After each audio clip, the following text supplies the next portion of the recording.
You think you know yourself. You've spent years building an identity. Good person, controlled, rational. You follow the rules, suppress the impulses, smile when you're supposed to smile. But beneath that carefully constructed surface, something else is breathing. It's been there your entire life, watching, waiting, growing stronger every time you denied it. The version of yourself you've been running from? It knows you better than you know yourself. It remembers every moment you chose safety over power, every time you swallowed your rage and called it maturity, every desire you buried under shame. And it's done waiting. This isn't about becoming someone new. This is about admitting who you've always been. The question isn't whether you have a shadow self. The question is, how much longer will you pretend you don't? From the moment you learn to speak, they taught you how to lie. Not with words, with your entire being. Society handed you a script. Be agreeable, be modest, don't want too much, don't take up too much space. Transform your hunger into humility. Disguise your ambition as service. And you learned it perfectly. You learned that anger is destructive, so you transmuted it into passive silence. You learned that desire is selfish, so you wrapped it in justifications and apologized for wanting.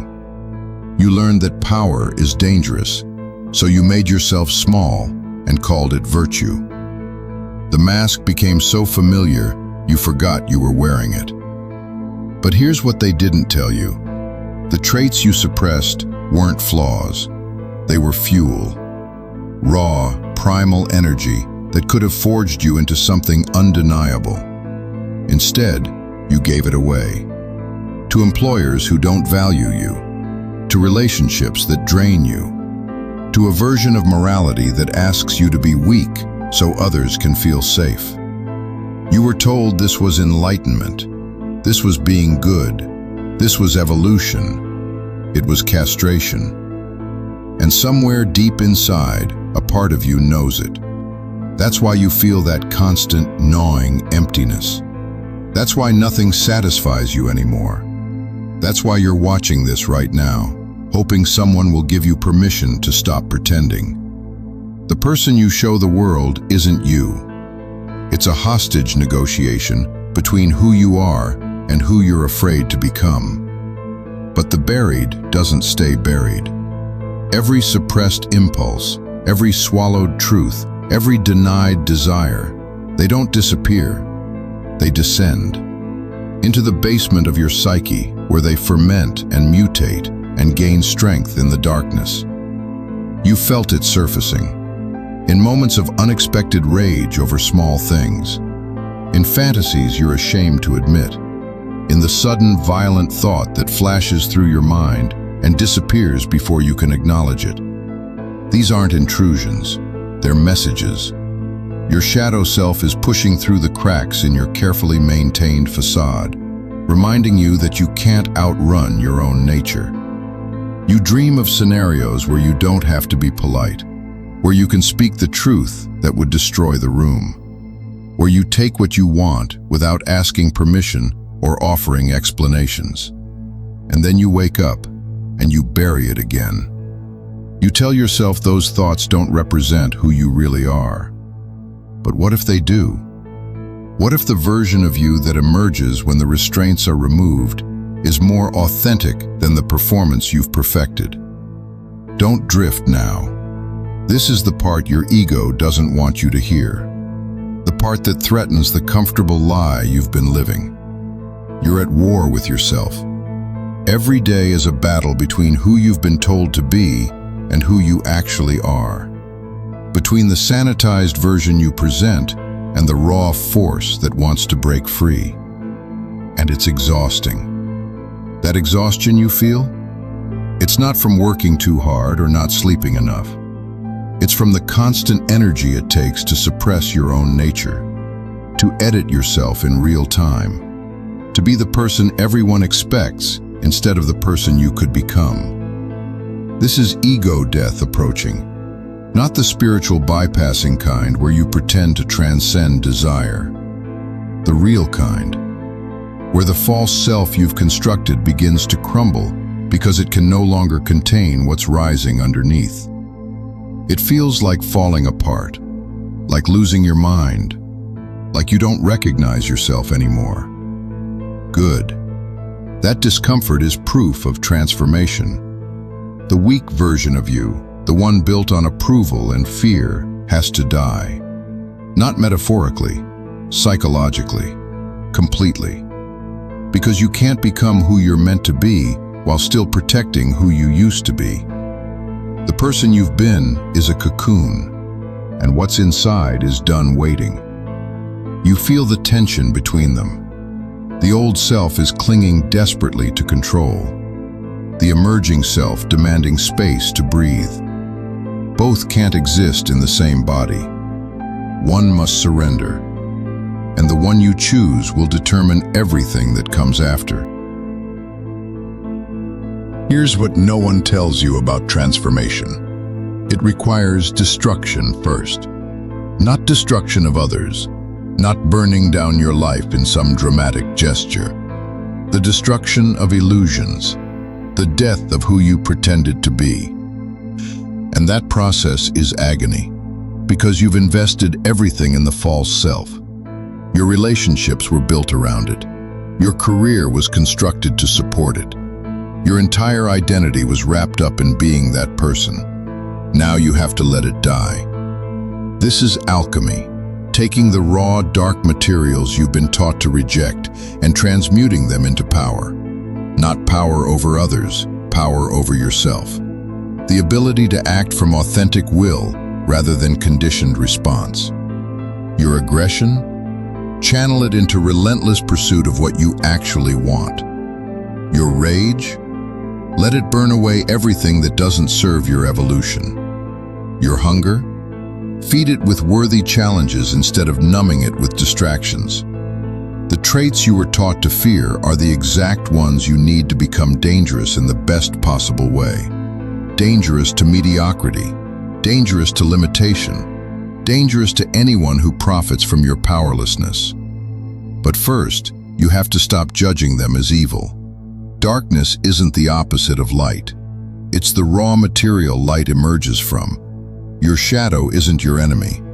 It's your untamed potential waiting to be integrated. You're still here. That means something about you is already changing. Something that can't go back to sleep. This is the moment of choice. Not the passive kind where you wait for circumstances to push you. The active kind where you author your own identity. Who do you become? Not who should you become. Not who are you supposed to become. Who do you choose to become? Because here's the truth they don't want you to know. You don't need permission. Not from your family.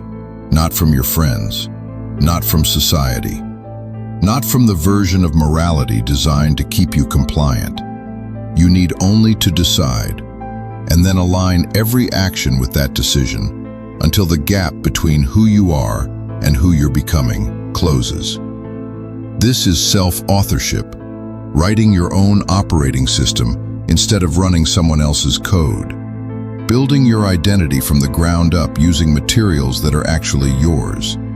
It means saying no to things that would have gotten you approval, but cost you vitality. It means pursuing what you actually want, instead of what looks good from the outside.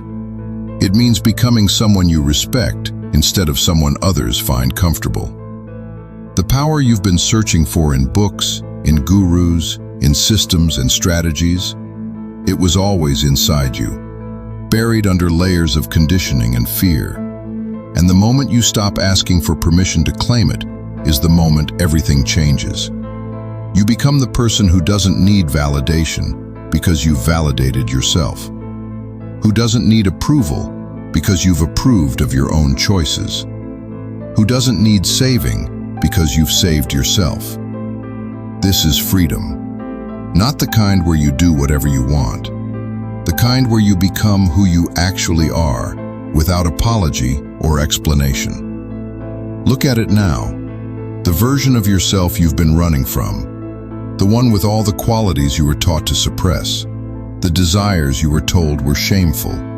The ambitions you learned to minimize. The rage you transmuted into compliance. It's been waiting for you, not to destroy you, to complete you, because you are not whole without it. You're a fragment, a partial being trying to navigate a full-spectrum world with half your capabilities offline. Integration doesn't mean becoming cruel or reckless or destructive. It means reclaiming the full range of your humanity, the light and the dark, the gentle and the fierce, the civilized and the primal. It means acknowledging that you contain multitudes and that the parts you rejected hold the exact strength you need to become who you're capable of being. This is the abyss. The moment where you stare directly at everything you've denied and choose to incorporate it rather than exile it. And on the other side, you emerge as something neither the old self nor the shadow alone could have been. Something integrated, something whole, something undeniable. This is the moment that decides who you become. The weak version who clicks away, or the emerging version who claims what's theirs. If something inside you just woke up, prove it. Comment below. What part of yourself are you done suppressing? Say it out loud. Make it real. Don't hide behind vague statements or philosophical abstractions. Name the specific thing you've been burying that's ready to surface. Anger, ambition, desire, power, truth. Declare it publicly, because the moment you stop hiding it is the moment it stops controlling you from the shadows. This is your line in the sand. The moment you admit who you're becoming instead of defending who you've been. And if you're ready to continue this evolution, if you want more content that refuses to let you stay comfortable, subscribe, because the shadow work doesn't end here. It's just beginning. The version of you that you fear becoming, that's the version that saves you. Stop running from it.